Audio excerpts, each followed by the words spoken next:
জীবনটা একটা উড়ন্ত ঘড়ি। সত্যি উড়ন্ত ঘড়ির মতোই। হ্যাঁ, ঘুড়ি আর কি, যেটা সে ওঠে ওড়ে আকাশে।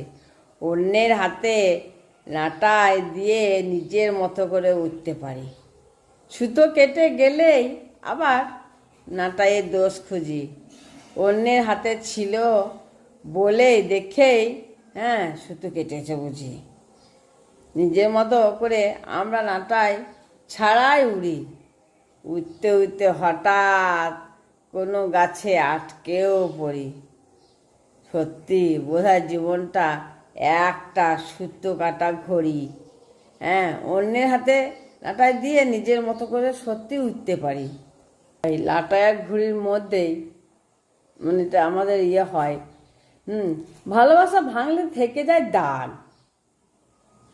যা মুছে ফেলার ক্ষমতা কারও নেই।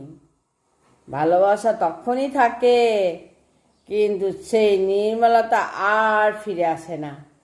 থেকে যায় শুধু অমোচনীয় দাগের স্মৃতি। যাকে প্রাণ দিয়ে ভালোবাসা যায় তার প্রতি একদিন অভিমানও জন্ম হয়।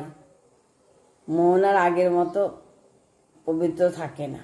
থাকে ভালোবাসা ভাঙলে থেকে যায় দাগ, যা মুছে ফেলার ক্ষমতা কারও থাকে না, তাই নয়? সময় শুধু শেখায় বেদনার সাথে বাঁচতে।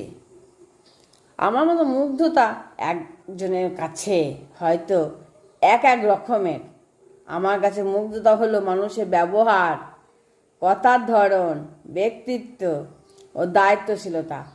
কারণ চেহারায় মুগ্ধতার চেয়ে ব্যবহারের মুগ্ধতা বেশি দীর্ঘস্থায়ী হয়।